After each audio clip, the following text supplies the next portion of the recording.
Na sasa Bwana Mungu wetu, uliyewatoa watu wako hawa katika nchi ya Misri kwa mkono hodari, ukajipatia sifa kama ilivyo leo. Tumefanya dhambi, tumetenda maovu, Yerusalemu na watu wako wamepata kulaumiwa na watu. Tega sikio lako, kasikie, fungua macho yako, ukautazame ukiwa wetu na mji ule uloitwa kwa jina lako.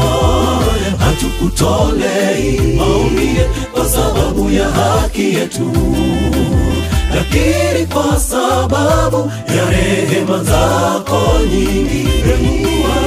Tega sikio lako, kasikie, fungua macho yako, ukautazame ukiwa wetu na mji ule uloitwa kwa jina lako.